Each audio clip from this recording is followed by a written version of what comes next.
Fala pessoal, sejam bem-vindos a mais um episódio do Ponto a Ponto Podcast, o seu podcast oficial sobre Bitcoin e outras cositas más.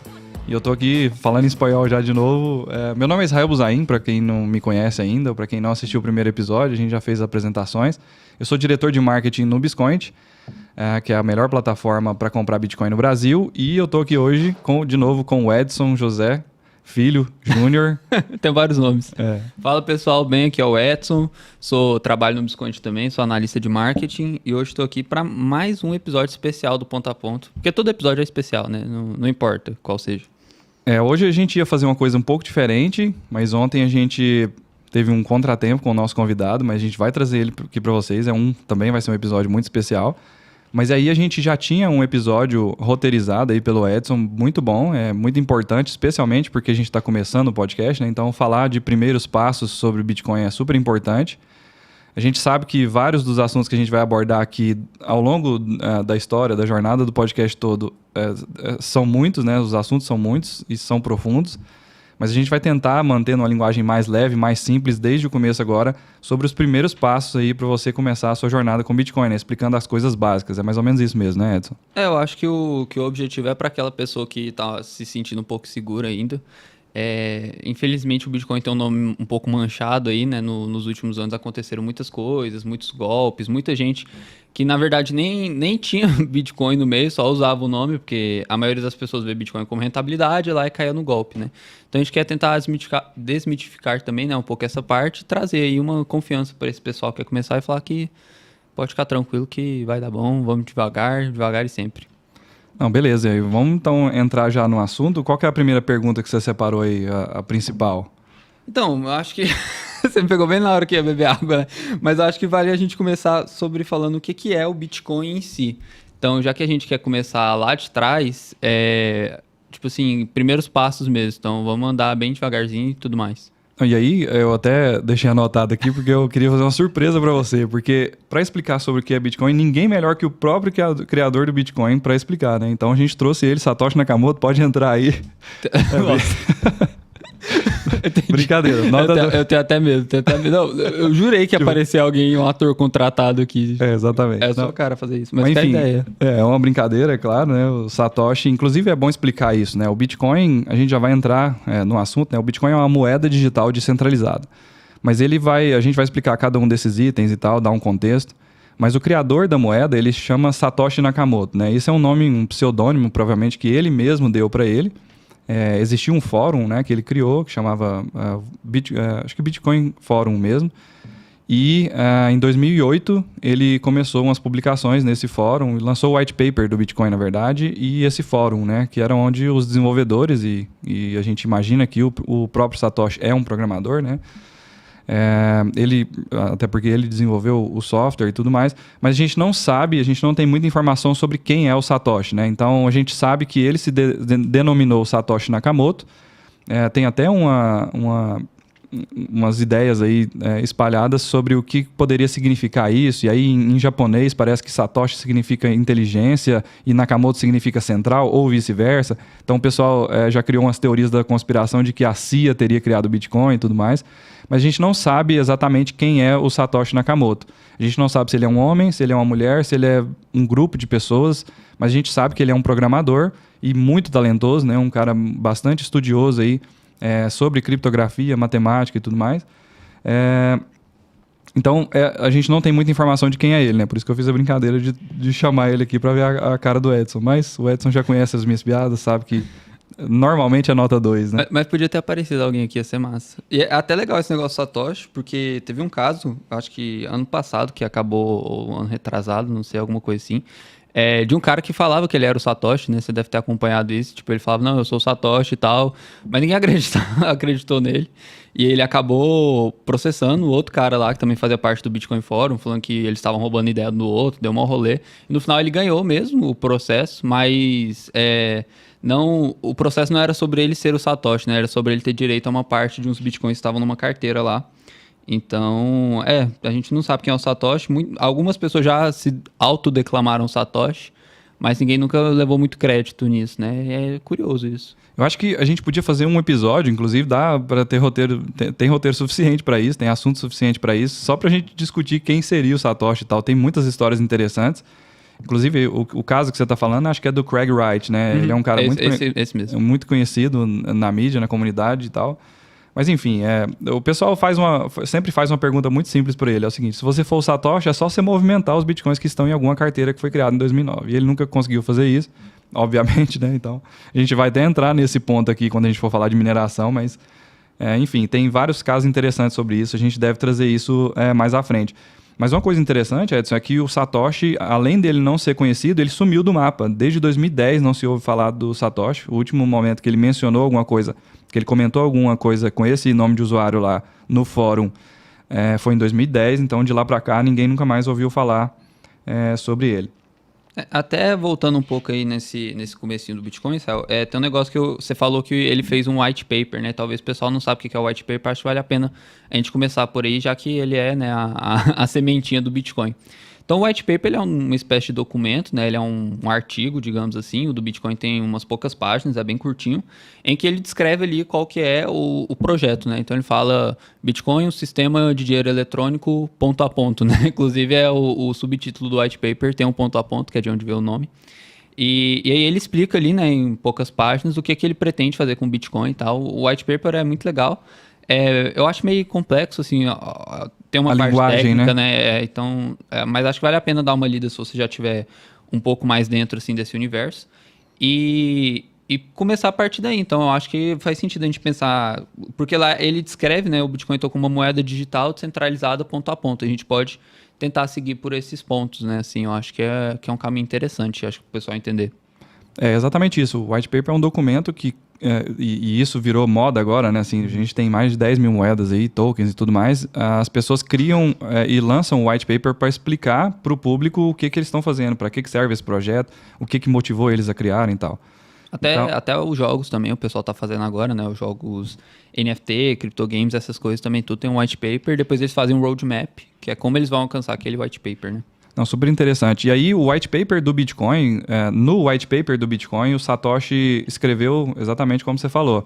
É um dinheiro eletrônico P2P, né? Peer-to-peer, que a gente traduziu para ponto a ponto em português. Então, na verdade, é isso mesmo. É uma forma de você enviar dinheiro de uma pessoa para outra sem precisar confiar no intermediário.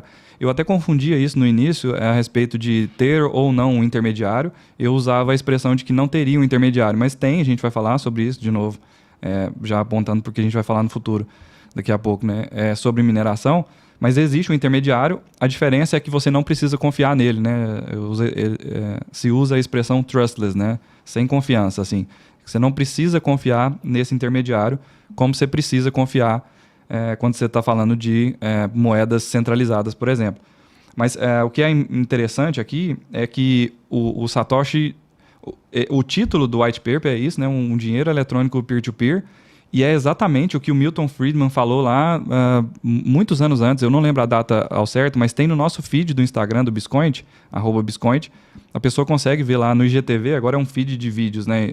Mas enfim, é IGTV. Lá você vai encontrar um vídeo do Milton Friedman prevendo o que seria o Bitcoin muitos anos antes do Bitcoin vir à tona. E o Milton Friedman falou exatamente isso, que a gente teria um dinheiro. O que falta surgir da internet é um dinheiro, uma forma de enviar dinheiro de uma pessoa para outra sem precisar confiar no intermediário diretamente. Então, assim, é muito impressionante a similaridade das coisas, das palavras e tal.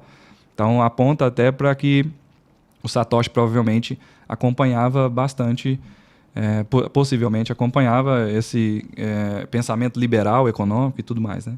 Muitos economistas, o Friedman, né, o Hayek falava que você tinha que tirar a moeda da mão do Estado para você ter uma concorrência entre moedas, né, que é um pouco o que a gente está vendo agora. Então, acho que uma coisa assim, a gente falou que não sabe quem é o Satoshi, mas acho que uma coisa que todo mundo meio que concorda assim, é que ele era um cara da academia, né? O próprio white paper parece um artigo acadêmico, né? Parece um TCC de faculdade, digamos assim, tem as referências, tem a ABNT, digamos assim, toda bonitinha e tal. Então, a gente assume que ele tinha um entendimento econômico e tecnológico muito grande, né? Ou esse grupo, né? Por isso até algumas pessoas pensam que é um grupo, né? Porque é difícil ter uma pessoa que entenda tanto de diversas áreas, assim, né? Então, talvez eles tenham se juntado. Tipo, esse cara entende muito de economia, esse cara entende muito de tecnologia, por exemplo, juntaram e fizeram, né? Mas Concordo demais.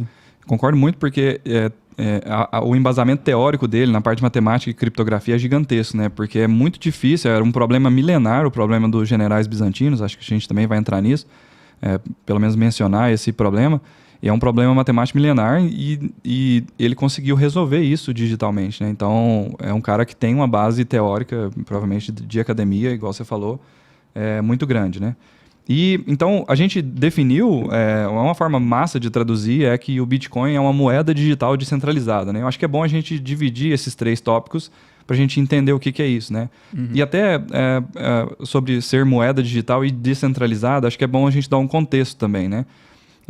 Ele foi criado, quando foi lançado, foi anunciado o Bitcoin foi em 2008, mas o bloco Gênesis, né, que é o primeiro bloco que foi gerado, foi em 2009. Mas o contexto de 2008 é muito familiar para quem estuda qualquer questão de economia, porque foi um dos crashes maiores das bolsas de valores nos Estados Unidos.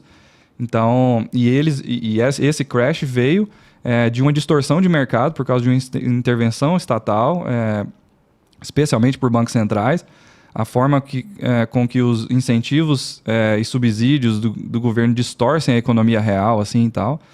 E em 2009, quando o Satoshi lança o bloco Gênesis, ele escreve lá na transação, no bloco, ele escreve uma mensagem, né? O minerador pode escrever, quando ele gera um bloco, uma mensagem. Ele escreveu sobre o chanceler estar à beira de mais um bailout, né? Mais um salvamento dos bancos. Então, quando você olha a história, tem vários documentários interessantes sobre isso. Tem um filme muito interessante que chama A Grande Aposta, acho que eu recomendo para todo mundo assistir. Ele é bom. Exatamente. Esse filme mostra de uma forma... Mas é baseado em fatos reais e baseado em pessoas reais e ações verdadeiras lá, né? Então ele mostra como que aconteceu o cenário ali. E depois, o filme não mostra o depois, né? O que acontece depois, mas o que a gente sabe é que muitas pessoas perderam as casas, né? Muitas famílias foram morar dentro dos seus carros, em parques e tudo mais. Então, uma destruição completa da economia. Mas, quando você tem uma entidade central, especialmente um banco central ligado aos bancos, você vai acabar tendo dinheiro de pagadores de impostos salvando, resgatando os bancos. Existe uma expressão, não sei se você lembra disso, mas que existem empresas que são too big to fail, né? São grandes demais para quebrar. Então, companhias aéreas e bancos normalmente são muito salvas pelo governo assim, quando elas entram em problemas financeiros, né? E quando você fala, a gente estava falando de Milton Friedman aqui, de liberalismo econômico, num livre mercado você não deveria ter esse tipo de coisa, né? Você deveria ter o seguinte: a empresa fez má gestão das suas finanças, ela quebra, é absorvida por outra empresa que provavelmente vai ter uma gestão melhor e vai gerenciar melhor, senão ela vai quebrar também. Então, mas quando você tem uma entidade central, e aí a gente aponta para o problema, né, desse contexto de 2008 que a gente está falando, quando você tem uma entidade central, essa entidade central acaba privilegiando algumas pessoas que estão mais próximas dela, né? Nesse caso, os bancos. Então, eu até já li alguma coisa a respeito disso e eu concordo que o Bitcoin, quando o Satoshi lança o Bitcoin, ele lança em forma meio de protesto, assim, né? Tipo, eu vou dar ao mundo, né? Até pode soar meio apaixonado, assim, mas eu vou dar ao mundo uma solução que independe de governos e de bancos centrais e tal, né? Mas eu acho que é muito isso mesmo. O banco, né, em questão, na época lá de 2008, era o Lehman Brothers, se não estou enganado.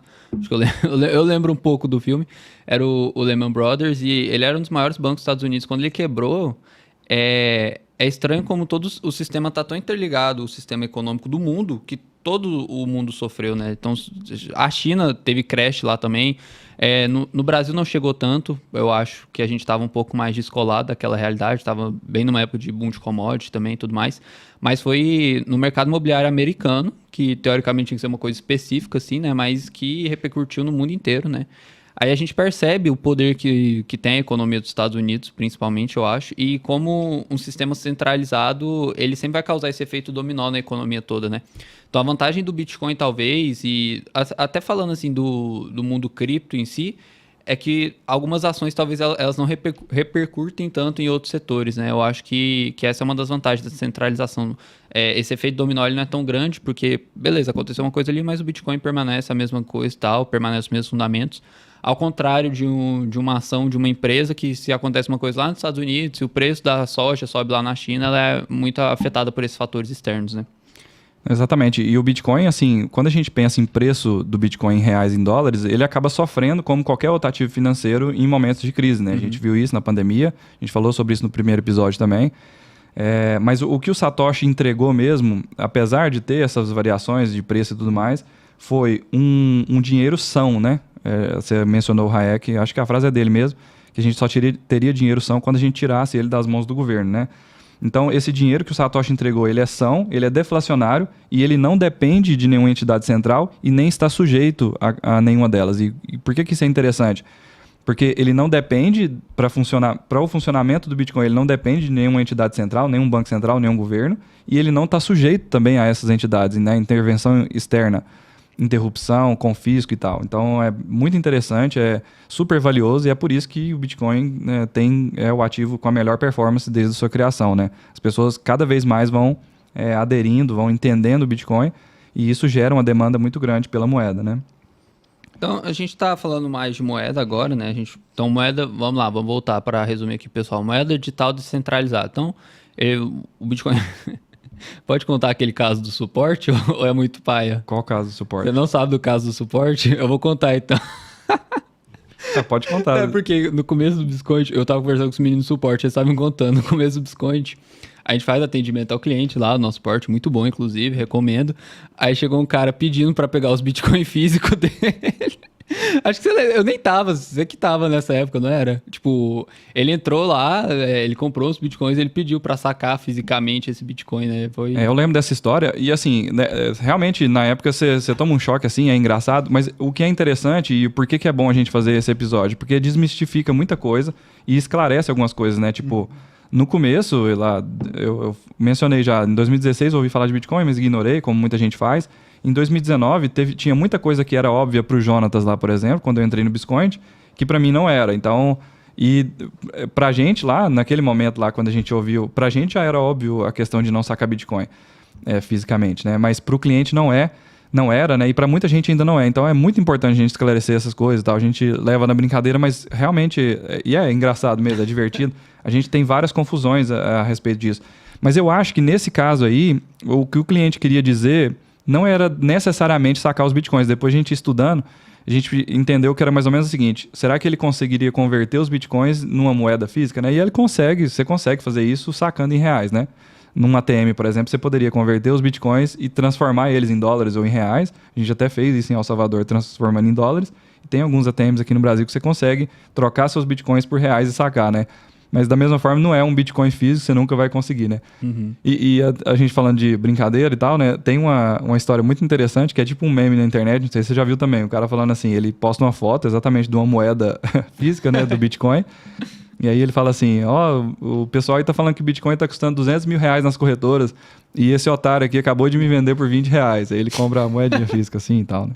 Não, no começo, acho que tinha uma empresa que eles faziam uma moeda de metal, não sei se era um metal bom ou um metal qualquer assim, dentro eles colocavam a senha das carteiras para a pessoa ter um Bitcoin físico mesmo, só que aí eles perceberam que era uma péssima ideia deixar de fazer. Mas quem quiser Bitcoin físico tem como, assim, né? E aí tem uma diferença, né, Edson, entre a gente falando sobre Bitcoin mesmo, entra nessa parte da moeda digital descentralizada e a divisão entre na rede e na moeda mesmo, né? Tem uma diferença nas letras, né? Tipo... não sei se você quer comentar sobre isso, mas o Bitcoin maiúsculo, ele está falando da rede, né? E o Bitcoin minúsculo, a gente aponta para as moedas mesmo. Então, quando você vê algum texto, não necessariamente, nem 100% das vezes acontece, é escrito da forma correta, mas em geral você denomina a rede Bitcoin, né, essa blockchain que está em torno dessa moeda, que é o Bitcoin, você escreve ela com B maiúsculo. E quando você está falando dos Bitcoins, das moedas, né, você escreve com um B minúsculo. E ainda tem um outro nome que são os satoshis, né? Se você quiser explicar pra gente aí o que são os satoshis. O satoshi é a menor unidade do Bitcoin. O Bitcoin é divisível até a 8ª casa. Então, por exemplo, o real ele é divisível até a Segundo- quarta. Não, Porque tem 3 depois da quando você tá vírgula, né? mexendo com Forex, né? Com troca. Aham. Então ele tem 3 depois da vírgula, é o limite dele, né? O Bitcoin ele tem 8. Então o 0,0001 Bitcoin a gente chama de Satoshi. Para facilitar mesmo, então, porque às vezes você quer fazer um pagamento muito pequeno, então ao invés de Israel virar para mim, me passa 0,0000002 Bitcoin, ele me fala, me passa 20 Satoshi. Então é mais rápido a comunicação, facilita um pouco. E a questão da rede minúscula, maiúscula, eu acho que faltou muita criatividade para o Satoshi, porque, por exemplo, a rede Ethereum, né? A rede chama Ethereum, a moeda chama Ether. Ele podia ter feito alguma coisa assim para facilitar a comunicação, né? Porque a gente... Tipo, a rede chama Bitcoin e cada Bitcoin chama Bit, alguma coisa assim. Bitcoin... Você tá criando um problema numa coisa tão...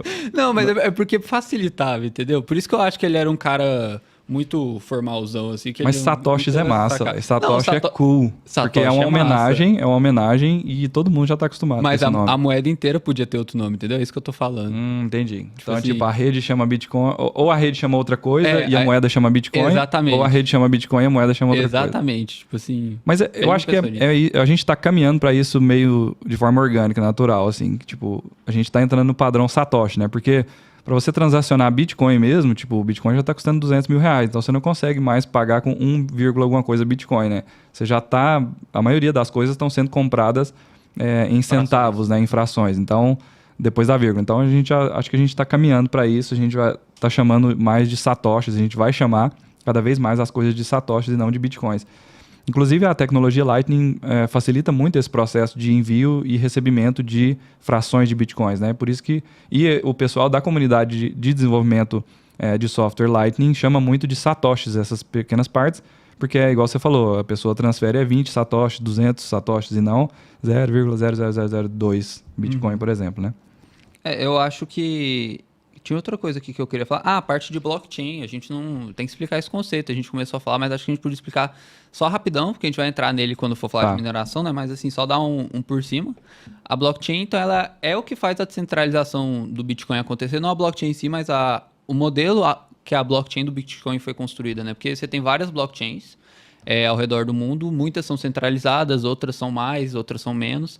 Mas a do Bitcoin é a que a gente fala que ela é perfeitamente descentralizada, assim, né? Ela é a mais descentralizada de todas, justamente porque ela não tem esse intermediador. Então, ela é feita ponto a ponto. Então, todo mundo que está na rede, né, que está nessa blockchain faz parte. E aí você não tem um canal só, você pode seguir vários canais. Mas só falando, assim, a definição de blockchain para ficar bem claro. Então, blockchain é tipo o livro razão. Então, antigamente, na época do Israel, assim, hoje em dia não acontece, mas na época do Israel, ele ia lá no mercadinho e tal. Ainda estamos procurando um outro co-host aqui pro podcast. Manda seu currículo aí, porque as piadinhas estão muito ofensivas. Quando você ia no supermercado comprar shampoo, algum tempo... Mas isso faz muito tempo também, né? Tem muito tempo.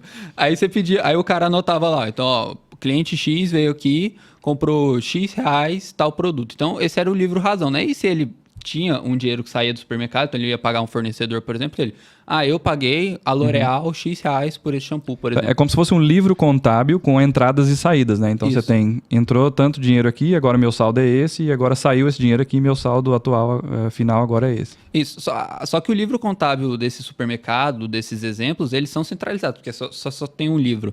E se pegar fogo no supermercado, ele some? Já era, se o dono sumir com ele, já era, você não tem nenhum comprovante e tudo mais. Esse livro descentralizado, que é a blockchain, ele está em todos os computadores que rodam a rede Bitcoin, né? Então, se, por exemplo, o Satoshi hoje, ele decidir parar de rodar o Bitcoin no computador dele, a gente nem sabe se ele roda, né? Mas vamos supor que ele rode o Bitcoin no computador dele, ele decide parar, tipo, dane-se, sabe? Tipo, vai continuar a mesma coisa, a blockchain tá por aí, então ninguém vai nem perceber. A gente nem sabe se o Satoshi está vivo mais, mas ele simplesmente não tem mais interferência nenhuma na rede. Obviamente, a gente já comentou sobre isso. Tem algumas carteiras lá paradas desde 2009. Se ele movimentar essas carteiras que tem, sei lá, 1 milhão de bitcoins, provavelmente o mercado vai reagir mal a isso, entendendo que ele está transferindo para tentar realizar lucro em cima dessas moedas e tal. Mas no protocolo mesmo, ele já não tem, porque até o desenvolvimento do software mesmo, ele é descentralizado também, né? Então, quem faz parte da rede, e é importante a gente falar isso, um computador muito simples, a gente tem aquelas Raspberry Pi, né, que são computadores mini, assim, de R$900, você consegue rodar um nó de Bitcoin. Então, é muito descentralizado, igual você falou. A rede não depende mais de uma pessoa, nunca dependeu, mas hoje ela depende menos ainda. O efeito rede é muito grande, tem muitos nós, são dezenas de milhares de nós rodando. Então a rede é bem descentralizada mesmo. E é o que você falou, né? A blockchain, o conceito de blockchain é exatamente esse, né? Um livro contábil que tem entradas e saídas de todo mundo. E a blockchain do Bitcoin é onde são registradas as transações, né? Igual você falou, a gente vai falar sobre mineração. Então, quando eu mando o Bitcoin para o Edson, fica registrado lá o endereço X, que era do Israel, que é uma sequência lá de números e letras, o endereço de uma carteira, enviou, ele tinha saldo e ele enviou parte desse saldo para o Edson, que está no endereço Y. E aí, a partir de agora, aquele endereço Y tem tantos Bitcoins. Obviamente não tem escrito lá o nome do Edson, nem o nome do Israel, mas como esses dados são públicos e dá para você cruzar informações, tem alguns casos que você consegue entender de quem é aquele endereço, quem controla aquela carteira e tal. Teve até um caso recentemente, acho que mês passado, semana passada, assim, saiu o resultado. Teve uma corretora muito grande em 2016 que ela foi hackeada, isso aqui eu achei muito massa. Ela foi hackeada, né? Então o FBI estava atrás, a inteligência dos Estados Unidos estava toda atrás de achar, né, onde tinha parado aquele dinheiro. E aí eles estavam analisando a blockchain e tudo mais, e eles acharam algumas carteiras ali que eles sabiam que o dinheiro, os bitcoins da corretora tinham parado lá. Só que eles não sabiam, eles não conseguiram pegar aquela carteira e linkar com pessoas, né? Então ele não sabia que aquela carteira pertencia ao Israel, por exemplo. Então eles não acharam os criminosos, mas eles começaram a monitorar aquelas carteiras. E aí recentemente era um casal, né? Eles pegaram uma parte dos bitcoins para comprar. Tem uma empresa lá nos Estados Unidos que você pode usar Bitcoin para comprar coisas do dia a dia. Então eles compraram um cartão do Walmart para gastar no Walmart, acho que R$500. Porque eles acharam que já tinham parado o monitoramento, eles mandaram para algumas outras carteiras também, mas eles traquearam até lá. E aí eles gastaram, de tudo que eles roubaram, acho que foi uns milhões de dólares, tudo que eles gastaram foi só esses R$500, tipo, $500, né, na verdade. $500 com alguns cartões lá do Walmart, e eles foram presos recentemente agora. Então, se você for cometer algum crime, não use o Bitcoin. Acho que essa é a mensagem principal de hoje. Não, eu tô brincando. Mas assim, isso mostra... Porque muita gente pensa que Bitcoin antigamente tinha muito esse estigma, né? Era coisa de criminoso e tal. Mas não é, tipo... A moeda ideal pra você fazer isso é a moeda do Estado, né? Tipo, é dólar físico e real físico. Que aí você não traqueia de jeito nenhum, né? Existe até uma brincadeira, né? Tipo assim, eu tenho saudade de antes de 2009, quando não tinha tráfico de drogas e nem crime e nem lavagem de dinheiro, né? Porque, bons tempos. Exatamente. Pô, tem muito... Igual você falou, um estigma de falar assim, não, Bitcoin é a moeda para você fazer isso e tal. E com certeza tem mecanismos para isso, a gente tem visto acontecer isso, vários casos, mas o uso principal do Bitcoin é para você ter um dinheiro são armazenado na sua própria wallet, onde só você controla, né? Na sua carteira, onde só você pode enviar ou receber, onde só você pode enviar aquelas moedas para outra pessoa.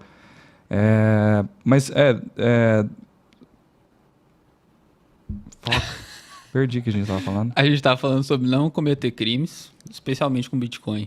Esse era o foco principal. Mas antes... Mas o negócio é... Porque, retoma de novo, hein? O que acontece?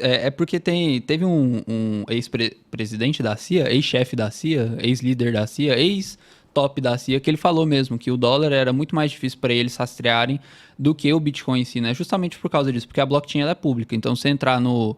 Qual que é o site lá que você vê a blockchain que a gente usa? Blockstream.info, né, por exemplo. Blockstream.info, por exemplo. Tem explorador vários, de blocos, né? Qualquer um que você entrar, você consegue ver lá todas as transações que foram feitas, todos os blocos, quando elas foram feitas, a taxa que foi paga, de quem, para onde, né? É claro que, igual o Israel falou, o endereço lá ele permanece meio anônimo, né? Porque é só um código de letras e números, né? Mas mesmo assim, se você conseguir linkar isso com a pessoa do mundo real, você sabe ali como que ela tá gastando e tudo mais.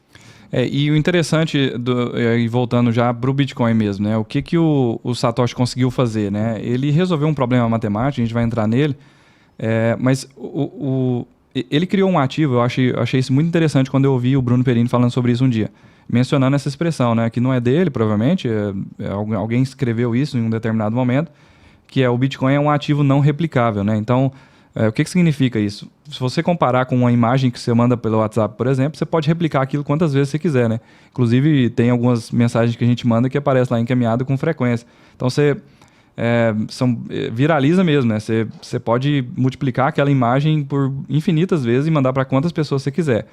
O que o Bitcoin conseguiu fazer é transformar essa moeda, criar essa moeda já de um jeito que ela fosse um ativo não replicável, né? Então, aquele Bitcoin que estava numa carteira e que agora está em outra, ele não pode ser enviado 2 vezes. Isso aponta para o que a gente chama de problema do gasto duplo, né? Se você quiser comentar sobre isso, ou então eu comento, mas o ponto o que é o problema do gasto duplo? É você gastar um ativo digital, e aí a gente está falando aqui até de reais digitais mesmo, ou dólares digitais. Hoje em dia, essas moedas já são virtuais, né?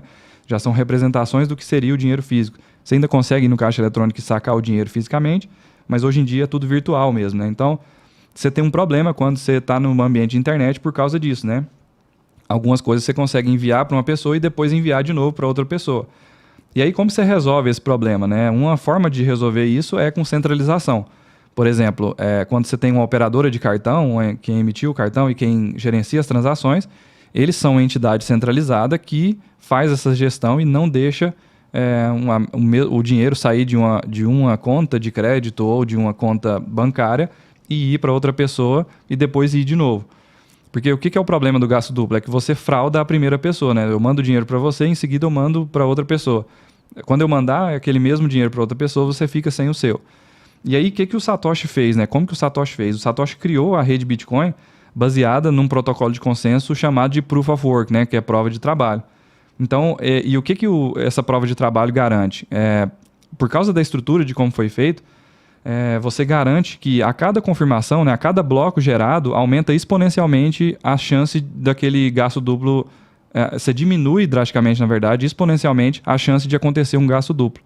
Então, assim, hoje, por causa do tamanho da rede, do poder de processamento, você não consegue mais reverter uma transação depois de uma quantidade X de confirmações, porque fica muito caro, leva muito tempo e as chances são muito pequenas.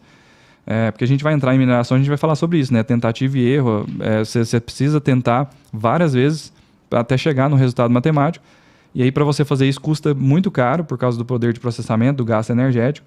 Então, esse protocolo, né, de prova de trabalho, ele garante que não sejam gastas as moedas 2 vezes. Então, e é por isso também que uma das características muito boas do Bitcoin, e que é um bônus e um ônus, é que o Bitcoin só pode ser transferido uma vez e a transação é irreversível, né?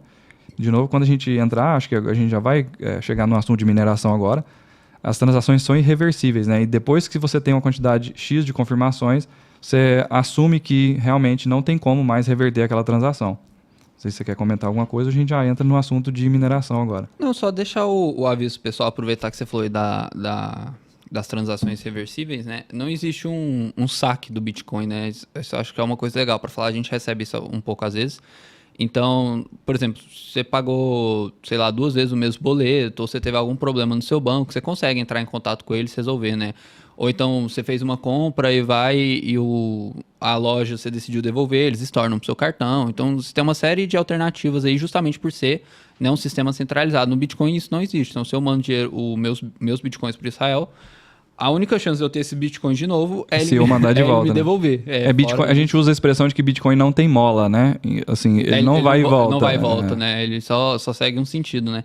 Então, sempre que alguém for fazer uma transação, principalmente agora que você que está ouvindo pode ser um iniciante que está começando e tal, a gente vai falar um pouco aqui sobre carteiras também, que a gente sempre vai recomendar que você tenha a sua própria carteira. Sempre se atente a isso, né, de não fazer uma transação errada, porque realmente não é nem nada que a gente possa fazer, nada que ninguém possa fazer, né? Vai um pouco mais além ainda. E você falou carteira, né? Tem uma coisa que o nosso CTO lá do Miscoin fala, e ele é especialista em segurança de informação, que o Bitcoin, na verdade, você não tem uma carteira, deveria chamar chaveiro, né? Porque os Bitcoins nunca saem da blockchain, eles sempre estão lá no livro, né? Eles são digitais, eles são criados no ambiente digital e o Bitcoin só existe no ambiente digital. Então, você nunca, por mais que a gente também fala isso de uma forma leve e superficial para fazer entender mais fácil, a gente fala para as pessoas manterem os Bitcoins na carteira delas. Mas, na verdade, o Bitcoin nunca está com você, né? Ele está lá na blockchain, só que quem tem a chave daquele endereço onde os Bitcoins estão armazenados dentro da blockchain são as únicas pessoas que podem transferir aquele Bitcoin para outra pessoa, né? É importante deixar isso claro, assim. O que você guarda é a chave para acessar os Bitcoins, né? Não é igual na conta do banco, que você tem um saldo específico, né? Você só tem acesso, digamos que você tem acesso àqueles Bitcoins, né? Você não tem eles em si, né? Porque eles ficam lá na blockchain. Na verdade, na conta bancária, você tem um dinheiro lá. Se você for lá no banco e pedir para eles tirarem, eles vão debitar da sua conta e vão te dar o dinheiro físico. No Bitcoin não existe isso, né? Você só manda uma ordem assim, ó, transfere tantos Bitcoins desse endereço que eu controlo, tá aqui minha assinatura, e aí você cria a transação para esse endereço aqui e fica com essa recompensa aqui para você. A gente já vai falar sobre a recompensa, né? Vamos entrar em mineração, então? Então, bora. Então, você quer falar o quê? Por que chama mineração primeiro? Por onde você quer começar? É muito interessante essa expressão minerar, né? Mineração. A gente ouve muito essa expressão, é super conhecida, super famosa, mas ela pode até gerar uma dúvida. Inclusive comigo, não sei se com você também no começo aconteceu isso, mas eu olhava essa palavra mineração, eu até tinha uns blogs, eu era web designer, eu prestava serviço para outras pessoas, e uma vez apareceu lá, num dos plugins que tinha uma falha, uma pessoa conseguiu embutir algum código lá dentro, e aí tinha essa questão de mineração de cripto e tal, e aí eu fiquei muito preocupado com isso, né? E eu falei assim, o que será que é isso e tal? Eu fui atrás de mineração para entender e tal. E as pessoas usam muito esse nome mineração, mas ele dá a entender a ideia de que é o seguinte, se você vai minerar ouro, alguma pedra preciosa, esmeralda, ou você vai tentar achar um diamante no meio da lama e tal. Então, assim, a ideia de mineração passa uma ideia de que você já existe aquela coisa na natureza, ou no caso do Bitcoin, na internet, já existem vários Bitcoins, e você está minerando, você está procurando eles em algum lugar que eles foram colocados. Essa era uma dúvida que eu tinha, que talvez outras pessoas tenham, mas é um mito, né? Então, o que é mineração na prática? Quando o minerador está minerando, ele não está em busca de achar ouro, e ele não está em busca de achar uma pedra preciosa, e ele não está em busca nem de achar Bitcoin mesmo. É até meio paradoxal, assim, como assim? Né? Cria uma confusão, mas realmente o minerador não está em busca de Bitcoin. Com certeza ele está fazendo... o que ele está tentando achar? É o resultado de uma operação matemática. E por que ele está fazendo isso? Por causa do incentivo que a rede dá para quem se dispõe a tentar minerar e criar blocos na blockchain e manter a rede funcionando, ela dá um incentivo financeiro que é a criação de novos bitcoins, né? A gente vai falar sobre isso. Mas então, o minerador não está minerando, ele não está procurando uma coisa que já existe. Bitcoins, ou igual a gente está falando, como acontece com mineração de pedras preciosas, né? Mineração física, de achar uma pedra preciosa. Ele está, na verdade, ou um metal precioso, né? Ele está, na verdade, tentando achar o resultado de uma operação matemática. E aí, explicando, talvez uma forma legal de explicar como funciona a mineração na prática é assim. Eu dei o exemplo agora de eu mandando bitcoins para o Edson, né? Então, se eu mando bitcoins para você, o que eu faço? Na minha carteira, no meu software aqui, eu crio uma transação. Eu falo assim, ó, esse endereço A aqui tem tantos bitcoins. Eu quero que você manda X bitcoins desse saldo para esse endereço e tá aqui minha assinatura. É como se você estivesse assinando um cheque, né? Uma ordem de pagamento. E aí a própria rede vai fazer isso. E como que a rede faz isso? Através dos mineradores. E o que o minerador faz? Ele junta essas transações e o tamanho do bloco no Bitcoin é limitado. Ele tem um tamanho de 1 megabyte mais ou menos. Então, existe uma quantidade X limitada de transações que você pode colocar em cada bloco. Então, o que o minerador faz? Ele seleciona aquelas transações que têm as fees maiores. As fees são as tarifas, né? São as taxas que você escolhe pagar para o minerador colocar a sua transação num bloco. Como esse bloco é limitado, existe um mecanismo de oferta e demanda no qual você sugere, você oferece, na verdade, para o minerador assim, ó, transfere essa quantidade aqui para esse endereço e eu estou deixando para você aí, como se fosse um troco, estou te deixando uma quantidade de bitcoins aí para te incentivar a colocar a minha transação no seu bloco, já que é limitado, né? Então, esse incentivo das FIIs já é um incentivo para o minerador incluir sua transação num bloco e continuar fazendo a tentativa de mineração, mas o incentivo maior é a possibilidade dele criar novos bitcoins, né? Então, como a gente falou, mineração então não é tentar achar bitcoins que estão criados. A mineração é uma atividade de participantes da rede que, para manter a rede funcionando, eles precisam, a gente precisa que as transações sejam confirmadas. Então, o minerador, como que você incentiva o minerador a fazer isso? O Satoshi criou esse mecanismo, que a pessoa que minerar um bloco e incluir ele na blockchain, a gente já vai explicar como que faz isso, ele tem direito de, além de incluir o bloco na blockchain e esse bloco ser aceito por todos, ele recebe o direito de criar uma quantidade X de bitcoins, né? Então, o que acontece? Então, resumindo, né? A pessoa transfere, ela cria uma transação, entrega para o minerador e fala assim, tá aqui a recompensa para você incluir a minha transação num bloco válido. O que o minerador vai fazer? Vai incluir essas transações, normalmente eles optam por aquelas que estão pagando as maiores taxas. É por isso que em alguns momentos, dependendo de oferta e demanda, a taxa para você conseguir confirmar uma transação na blockchain do Bitcoin fica muito alta. Porque tem muita gente querendo confirmar transações e muita gente pagando valores mais altos porque querem uma confirmação mais rápida. Então, em momentos, por exemplo, que o preço do Bitcoin está num valor X, ou caiu demais, ou subiu demais, e as pessoas entram em pânico ou em desespero, né, em querer rapidamente se livrar dos seus Bitcoins e converter eles em dólares ou em reais, você precisa depositar isso numa corretora para vender, por exemplo, né? Então, quando você faz isso, você cria uma transação, oferece um valor alto para o minerador para que sua transação seja incluída rapidamente no próximo bloco, né? E aí, o que o minerador faz com esse bloco? Ele pega esse bloco, joga no software dele e começa a fazer tentativa e erro para ele achar um bloco válido. E esse assunto é um pouco mais técnico, a gente poderia aprofundar nele, mas o que você precisa entender é que o minerador precisa, ele quer essa recompensa das taxas de mineração que a pessoa que criou a transação ofereceu, e ele também quer essa recompensa de bitcoins. Então, ele vai incluir essa transação. E como que ele obtém isso? Incluindo um bloco válido na blockchain. E como que ele faz isso? Ele pega esse bloco e fica fazendo uma operação matemática até ele obter esse resultado. Então, esse é o processo de mineração. Ele está tentando pegar aquele bloco e tornar ele um bloco válido. Ele só faz isso resolvendo essa operação matemática. Não sei se tá indo meio profundo, não, meio acelerado. Eu quero saber só uma coisa, que a gente já falou que é a parte técnica, a parte chata, que agora vamos para a parte interessante, que é ganhar dinheiro. Tá, eu sei que eu tenho que ficar caçando aí a resposta, então, para poder blá, blá, blá, e ganhar os Bitcoin. Tá, eu quero ganhar esses Bitcoin. Eu posso minerar Bitcoin? Como que eu faria para minerar Bitcoin, entendeu? Como que eu ganho dinheiro com isso? Vamos para a parte interessante agora. Então, só para dar um exemplo. Hoje, cada bloco válido, a rede permite o minerador que encontrou esse bloco gerar até 6,25 Bitcoins.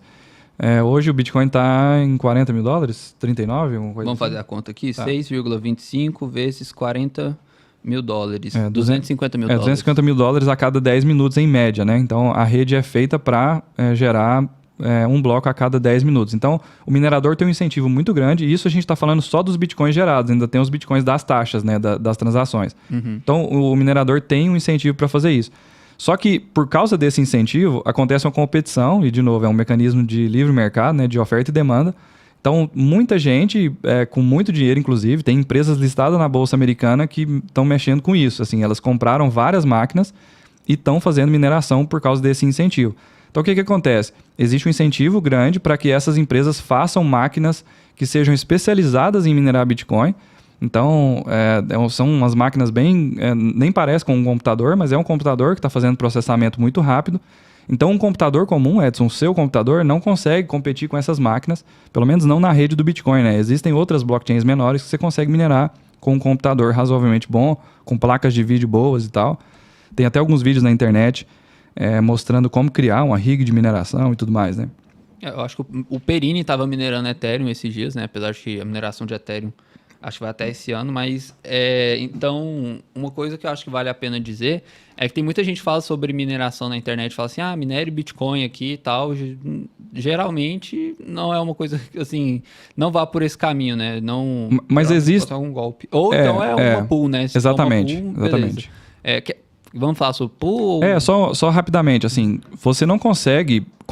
Você pode tentar, é livre, é aberto, só que a probabilidade é que é ruim, né? Então é um risco-retorno ruim, assim, você vai gastar muita energia, você vai gastar processamento do seu computador, vai deixar o computador parado rodando isso lá, mas a chance de você competir com uma máquina especializada disso e super cara é muito pequena, então... por isso que a gente fala para a pessoa nem se aventurar nisso, porque ela não vai conseguir competir. É tipo jogar bola com o Cristiano Ronaldo. Você pode... Não, se eu jogar bola com o Cristiano Ronaldo, eu dou aula para ele. Não sei.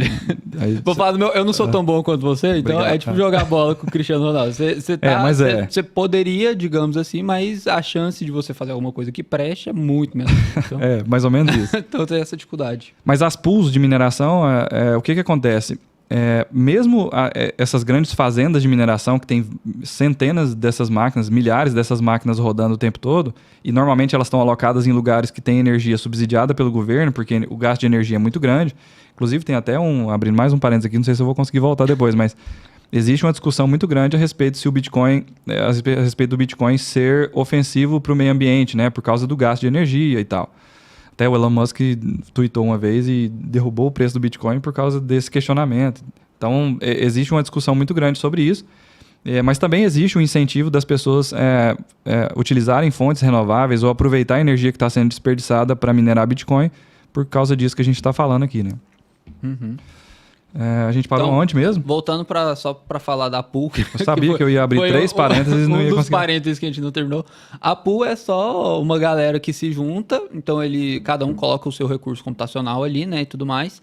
E eles... Em conjunto, eles aumentam as chances de todo mundo... E aí, se uma dessas pessoas acha, né, a resposta, eles dividem entre eles os bitcoins. Então, é como se fosse tipo assim, ó, alguma coisa, uma junção de forças para chegar no resultado, né? Vamos supor que o seu computador que você tem em casa custou R$5.000. E aí, se você rodar só com o seu computador, as chances são bem pequenas. Mas se você juntar 1.000 computadores desses, você já aumenta a sua chance competindo com outras pessoas. O poder de processamento aumenta, né? Então, você aumenta as suas chances de minerar um bloco e ter essa recompensa. Então, as pools de mineração funcionam mais ou menos assim.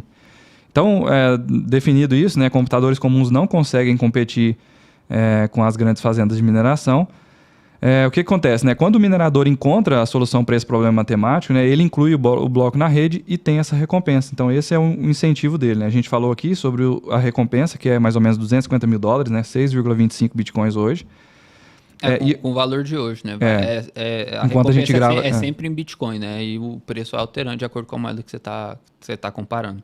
E tem uma curiosidade também que é o seguinte, a rede, ela incentiva a pessoa e tudo isso é feito via software.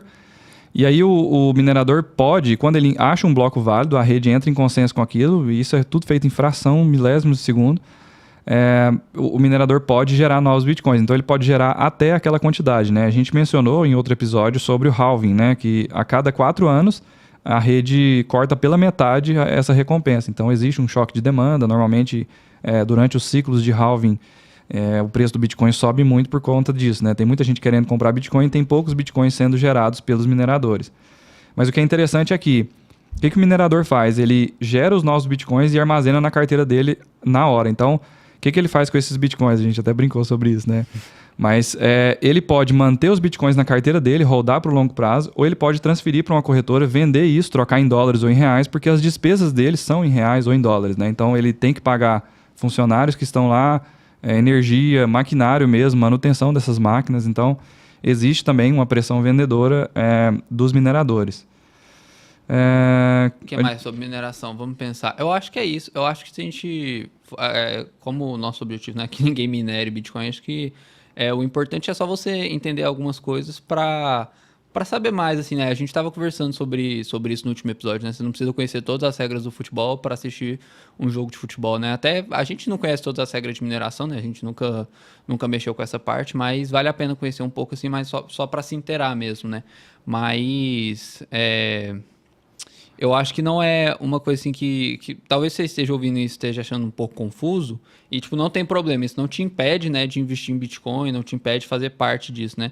Porque o objetivo principal não é entender a mineração, é só saber que ela é um mecanismo que está aí para te auxiliar a ter um dinheiro de verdade, né? A mineração ela é um mecanismo de proteção para a rede, né?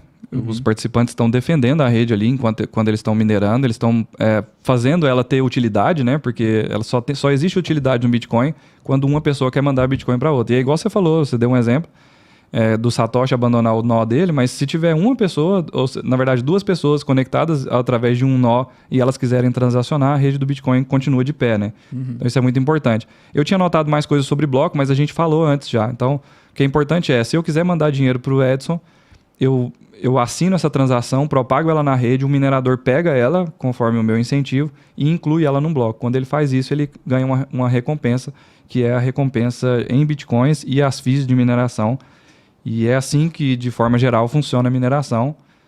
Acho que a gente deu um panorama geral aqui interessante sobre isso, né? E esse, voltando lá no começo, esse é o Bitcoin com B maiúsculo, então, né? Esse é o panorama da rede Bitcoin, que é igual a gente falou, a gente tem essa divisão entre Bitcoin moeda e Bitcoin rede. Então, a gente falou um pouco sobre a rede. E acho que a gente pode entrar aqui na parte da moeda, falar mais um pouco sobre isso. O que você acha? Exatamente. O Bitcoin, assim, porque tem gente que trata o Bitcoin como ouro digital, então, assim, como uma reserva de valor. Tem outras pessoas que acham que a gente já está num movimento de troca de padrão dólar, que é o que a gente vive hoje, né? Para o padrão Bitcoin ou padrão Satoshi, como a gente mencionou no começo. Mas eu vejo o Bitcoin como uma reserva de valor hoje. ele está sendo descoberto desse jeito, mas a tecnologia Lightning vai permitir ele se tornar uma moeda no futuro. E por que acho que é importante a gente falar sobre isso? Por que nos meus investimentos eu coloco 80%, dentro do que eu aplico para criptomoedas, eu deixo 80% em Bitcoin e 20% para outros projetos? Porque o Bitcoin, nele mesmo, o interessante é isso. Os devs, né, a gente chama de core devs, os desenvolvedores que estão espalhados pelo mundo também, que desenvolvem o código do Bitcoin de forma também descentralizada. Esses caras observam o que está acontecendo nos outros tokens, nas outras moedas. As coisas interessantes eles pegam para o Bitcoin, tentam aplicar isso de alguma forma. A gente até teve uma atualização recente no protocolo do Bitcoin, que foi aceito consensualmente. Mas o interessante tudo que você precisa de uma criptomoeda tem no Bitcoin, sabe? Você tem a moeda, a rede principal, protegida do jeito que a gente mencionou aqui pela mineração, pelo Proof of Work, a prova de trabalho, o mecanismo de consenso.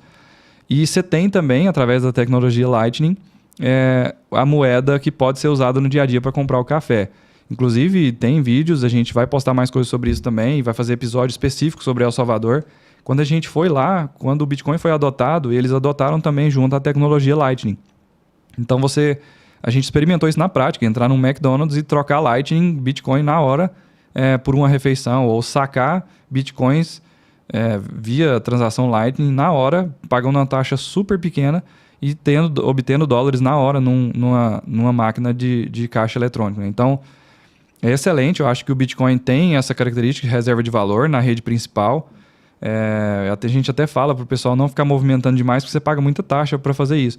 Mas com Lightning você vai conseguir movimentar, e aí por isso que ele se torna uma moeda, né, no dia a dia, ele pode se tornar uma moeda no dia a dia. Você paga taxas muito baratas para transferir quantidades muito pequenas. Não sei se o pessoal vê isso, a gente está fazendo de vez em quando, a gente mostra lá nos stories o Poio Feed, né, que é um site. Podio. Eu já tá me corrigindo no meu espanhol. Podio Feed. Porque tem alguém aqui que tá ouvindo que sabe espanhol, aí vai falar, nossa, você não sabe, eu tô te ensinando, eu tô tentando te ajudar a sua imagem. Você lembra como é que funciona o Podio Feed? Eu lembro. O Podio Feed, ele tem um cara, isso aqui é muito bom. O cara juntou umas galinhas, né, tem um galinheiro lá e tem um tubinho assim que cai comida, né. E aí toda vez que você manda uma quantidade de Lightning para esse endereço que ele deixa lá na internet, você alimenta as galinhas, né? Ele derrama um pouco ali de comida de galinha, não sei o que é. E aí você alimenta as galinhas. Então você pode alimentar galinhas que estão em algum lugar do mundo, que eu não faço ideia de onde são, por Lightning, usando Bitcoin. Então, a gente até postou um vídeo, né, sobre isso, aí veio uma mulher apertar, ela falou assim, eu não entendi muito bem a galinha de vocês, por que vocês estão fazendo isso? Eu falei, não, tio, pelo meme, assim, porque é muito bom ver porque galinha, tipo, quando cai a comida, elas vão, tipo, um enxame, assim, ó, tudo em cima. Mas é pra entender como funciona a Lightning e mostrar, né? Acho importante o pessoal ver essas aplicações, mesmo que sejam engraçadas, assim, mas para ver que é muito rápido, é muito eficiente. Eu acho que é exatamente isso. Por que a gente faz isso e vai procurar outras iniciativas? A gente até achou outros sites desse tipo. E a gente vai fazer mais vídeos sobre isso. A gente quer mostrar exatamente isso, né?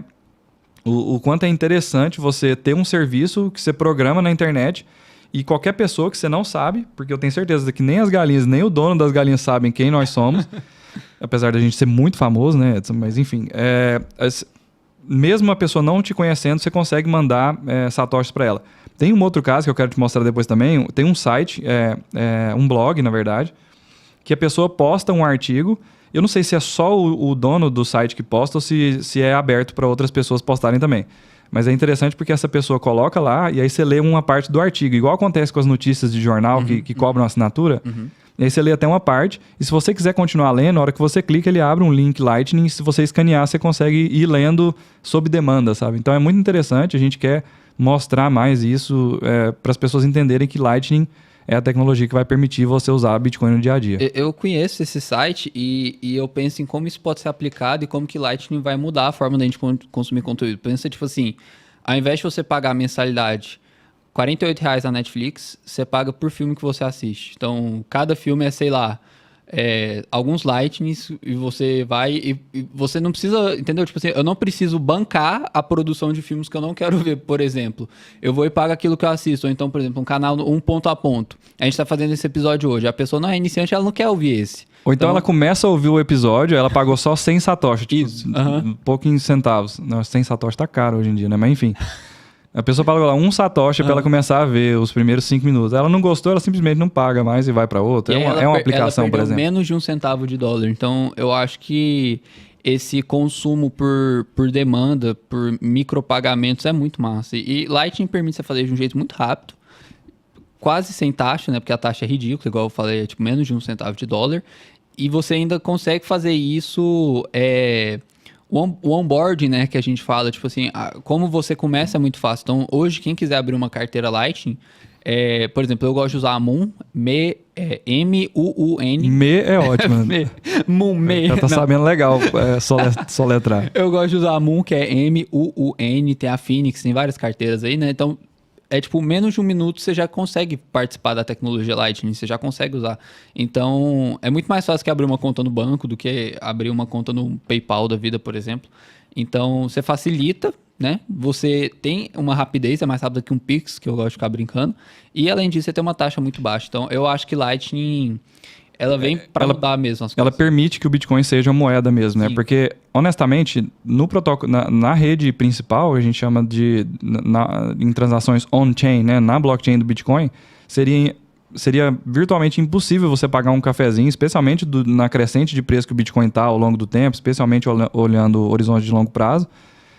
Vai ficar inviável você pagar via Bitcoin porque a taxa normalmente é mais cara. Mas Lightning permite o Bitcoin ser moeda, né? Não faz sentido. Tem um paradoxo muito grande entre moeda e reserva de valor. Não faz sentido você ter um ativo que seja os dois ao mesmo tempo, né? Por exemplo, o dólar.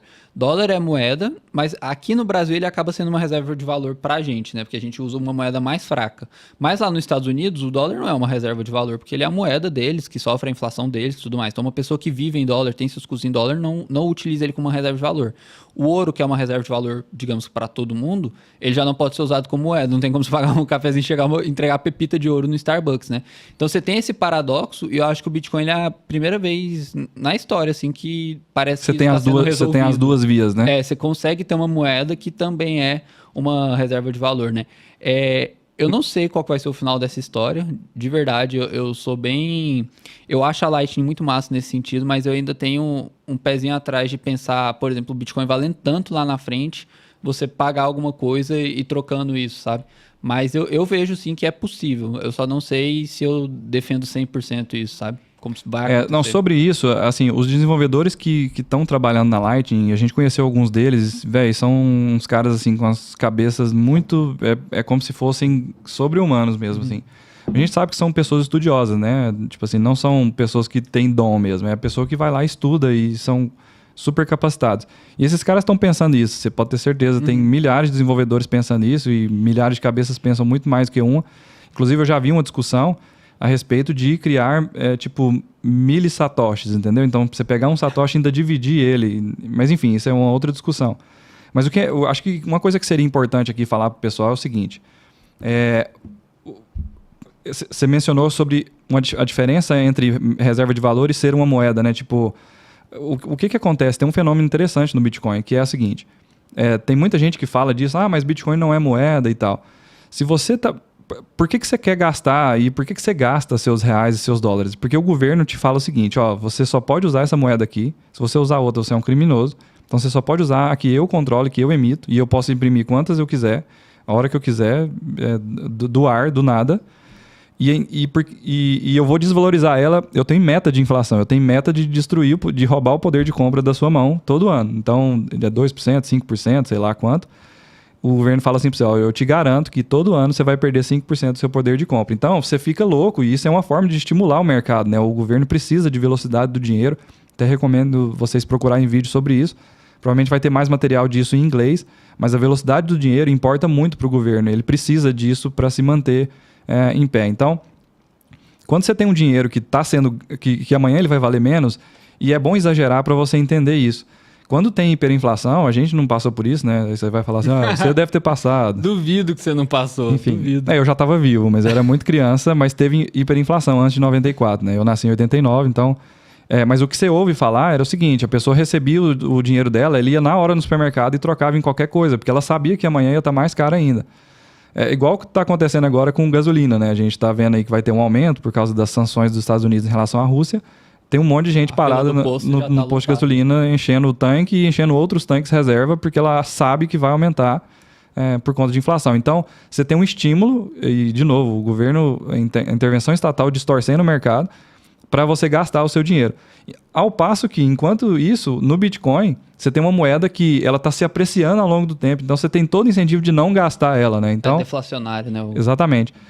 Então, ela tem o limite. Isso já importa demais, porque comparar infinito com um limite já é bom, ainda mais um limite de só 21 milhões de unidades, com a quantidade infinita que pode se imprimir de dólares e tal.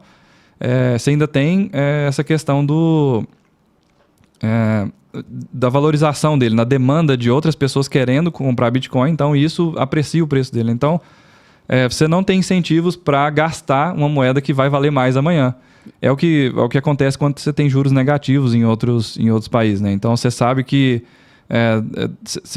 você não vai gastar seu dinheiro porque amanhã as coisas vão custar mais baratas, é mais ou menos isso. Então você não quer gastar o Bitcoin agora porque você acredita e você está sabendo isso, que a demanda é crescente e o valor dele vai ser maior amanhã, né? Então existe esse paradoxo também. Mas eu acho que a gente está num processo de descoberta de preços, a gente mencionou isso em outro episódio, uma crescente de 45 graus, quando você dá zoom out no gráfico, o Bitcoin está subindo, a gente brinca sobre alta infinita, mas eu acho que vai chegar um momento que a gente vai estabilizar esse preço. Uhum. Tem algumas pessoas que falam que é quando o Bitcoin vai bater 100 mil, ou quando bater 500 mil, ou $1 milhão. Tem um número para virar um satoshi virar dólar, as pessoas acham que vai ser mais ou menos isso. A gente nunca vai saber, né? Na verdade, a gente só vai saber quando chegar lá, é melhor dizendo, né? Se a gente estiver vivo, né? Exatamente. Porque é até legal, voltando àquela questão da mineração, para o pessoal entender que a gente está falando que o Bitcoin tem um limite, mas aí a pessoa pode estar pensando, mas você está gerando 6 Bitcoins a cada 10 minutos, né? Mas o próprio protocolo do Bitcoin ele foi feito que tem o evento que chama o halving, né? Então, a cada 4 anos ele cai pela metade. Então, daqui 4 anos, não. Quando terminar esse halving que a gente está, vai ter esse evento, né? O chamado halving, vai cair para 3,125 bitcoins, né? E depois de 4 anos vai cair para 1, alguma coisa, que a matemática já ficou mais complexa. E isso vai seguindo a cada 4 anos, né? E por volta de 2140, talvez eu acho que a gente não vai estar vivo, não, né? Não tem nem chance, né? Eu senti que você quis falar mais ou menos assim. Eu talvez esteja vivo, mas você, não sei não. Né? Você é mais difícil, né? A Rainha Elizabeth, a gente sabe que ela vai estar viva, ela vai vivenciar esse momento. Então, quando a Rainha Elizabeth estiver lá, o que vai acontecer? Vai parar de ter essa geração de bitcoins, vai zerar por volta de 2140, né? Isso é uma estimativa. E o que os mineradores vão continuar recebendo, né? Porque aí a pessoa pode pensar, não, então isso não vai gerar, o pessoal vai parar de minerar. Mas ele continua recebendo as taxas, né? Que a pessoa entrega para colocar a transação no bloco.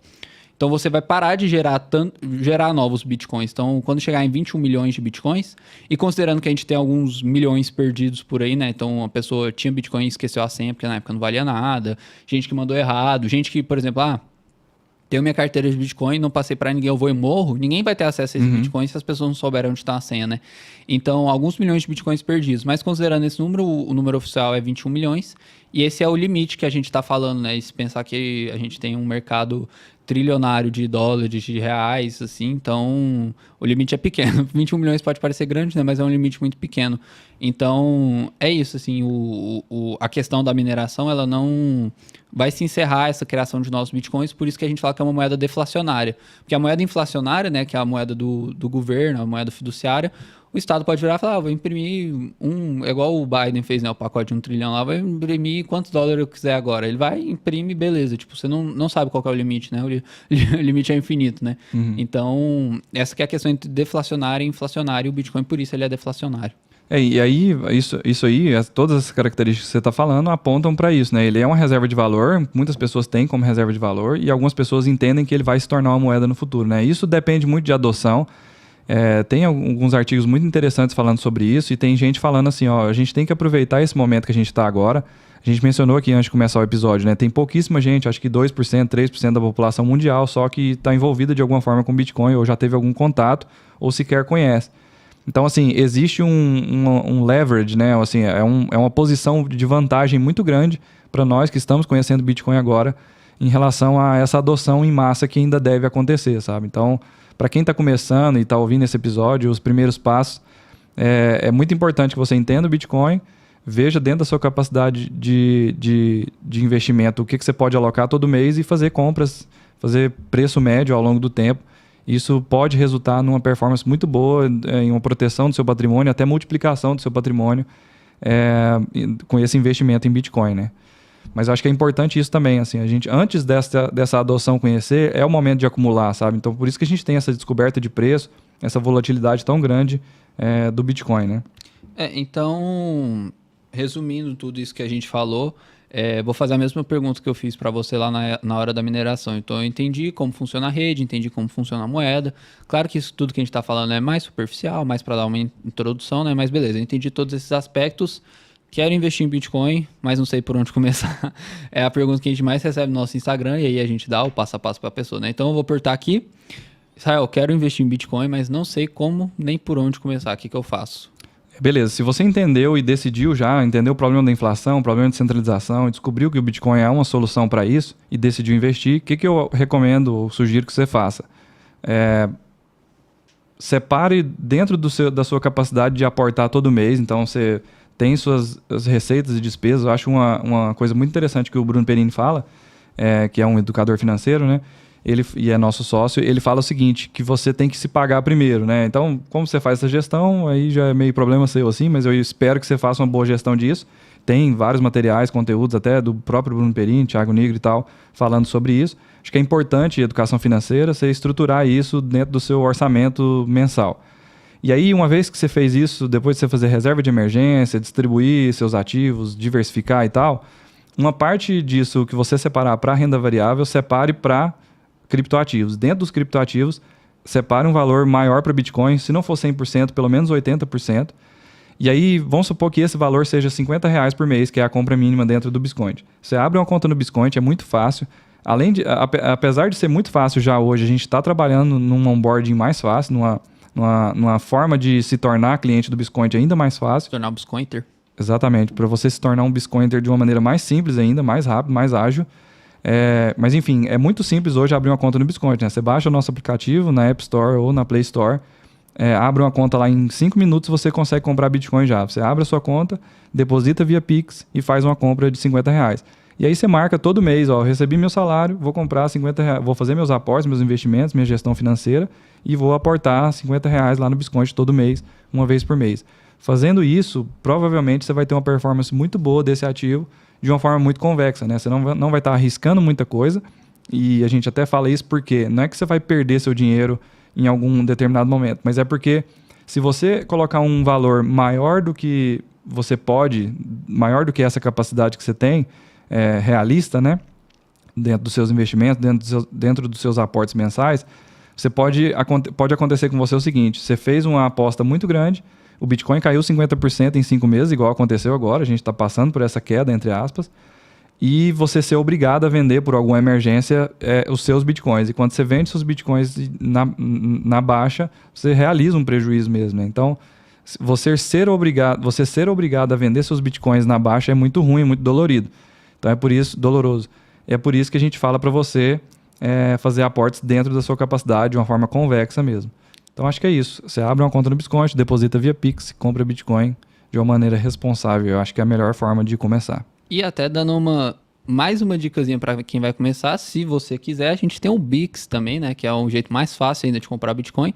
Falando rapidamente, você vai entrar no Bitcoin, vai ter o botão se habilitar Bix, aí você clica lá e vai estar pronto. E aí você vai entrar no seu aplicativo do banco, do seu Nubank, do seu Inter, qualquer aplicativo que você usa, vai digitar lá o valor que você quer, mínimo R$50, vai colocar na descrição #Bix, manda pra gente, pix@biscoint.io e pronto, virou Bitcoin. A gente vai usar o valor para comprar Bitcoin automaticamente. Então, muita gente faz o que o Israel falou, por exemplo, vou receber meu salário, então já programa vários Pix ao longo do ano, né, vários Bixes ao longo do ano ali, que aí já compra uma automatizada e você não precisa nem entrar no Bitcoin para comprar Bitcoin. Então, é o jeito mais fácil do mundo. E para quem está começando agora, acho que é uma ótima facilidade, assim, um ótimo facilitador. É isso aí. Então a gente tá chegando mais pro final agora já, né? A gente falou bastante aqui dos primeiros passos, explicamos o que é o Bitcoin, quem foi o criador, ou a criadora, ou os criadores. Isso a gente não explicou muito, né, gente? Eu achei que ele ia vir, eu não sei, mas ele não veio, enfim. Você tinha que ter contratado alguém, faltou essa parte. Mas, e aí a gente entrou também no protocolo, né, na rede, na blockchain, nos conceitos sobre mineração também. Então, mas eu acho que a gente cobriu muita coisa aqui e explicou os primeiros passos para você comprar seus primeiros bitcoins, seus primeiros satoshis aí. Obrigadão, Edson, pela presença. Acho que é importante a gente falar o que pro pessoal aí? Tem que seguir a gente. Eu não sei onde você está ouvindo, mas onde quer que você esteja ouvindo, siga. Então, você pode seguir no Spotify, pode seguir no YouTube. No Instagram, os recortes. Os recortes. Deve ter algum outro lugar que o pessoal usa, tipo, tem o aplicativozinho laranja de ouvir música, eu não lembro. Apple Podcast, a gente tá no Apple Podcast também. Então, onde quer que você esteja ouvindo, você segue a gente, você curte, você comenta, você compartilha, por favor. Ativa sininho, se tiver sininho. Spotify tem sininho agora. Tem, ó. Eles atualizaram, sininho top. E nos comentários é bom o pessoal deixar feedback pra gente. Isso. A gente quer saber o que vocês estão achando, que convidados vocês querem que a gente traga, que assuntos vocês querem que a gente trata. E é bom falar, porque a gente tá no segundo episódio, tá? Vocês falam assim, tem que mudar tudo, a gente consegue. Tá na hora agora é o momento. Depois vai complicar o nosso trabalho. Então, avisa pra gente o que tá bom, o que tá ruim, o que vocês querem, o que vocês não querem mais. Se o Israel tem que vir de peruca ou não. A gente ainda tá fazendo se a gente tem que trocar ou não o co-host, acho que isso é mais importante, isso é urgente. Por favor, defenda o meu emprego. eu tô me esforçando. Tá esforçando pra ser demitido. É só piada de careca o tempo inteiro. Tô brincando. É pra quem tá ouvindo no Spotify, né? Não vai conseguir ver, né? Entra no YouTube. Entra no vai ter a Instagram. capa, tem a capa lá, a pessoa consegue ver. Dá uma olhada na capa, vocês vão entender do que eu tô falando. Mais alguma coisa que você quer falar? Alguma primeira coisa na próximo episódio é você fazer barba. Eu tenho certeza que o pessoal vai comentar isso. Não, fazer barba é fácil. Eu quero ver você crescer cabelo. Nossa. Ó, a vaga tá 100% aberta agora. Gente, foi muito bom ter participado do meu último episódio aqui no Ponto a Ponto. Eu realmente gostei bastante de ter iniciado esse projeto. Na próxima acho que eu já não vou estar aqui mais. Mas foi muito bom, gente. Eu achei que você tava fazendo, é sério mesmo. Não, mas brincadeira, eu tô muito feliz de estar aqui, de participar disso, de verdade. Valeu, Israel, valeu, Biscointe, nosso querido Biscointe. Tô muito feliz mesmo. Valeu, Estúdio Hipopótamo de Biquíni. Valeu, Hipopótamo, é mesmo. E na próxima, acho que a gente vai trazer algum convidado. A gente ia trazer hoje, né, mas deu ruim. Então, próximo episódio, esforçar pra trazer uma pessoa especial aqui pra vocês, que não vai ser mais legal, né? Não vai ser só nós dois conversando, acho que vai ser mais massa. Não, mas eu acho massa. Você gosta de conversar comigo? Você não gosta de conversar só comigo. Cara da Joelma do Calypso. Enfim. Mas é isso, gente. Isso. Valeu. Obrigadão, Edson, pela presença. Obrigado a todo mundo que assistiu o primeiro episódio, o piloto aí, tá assistindo esse também. Compartilha mesmo aí, vai ser interessante e dá seu feedback pra gente. Obrigado a todos e até a próxima.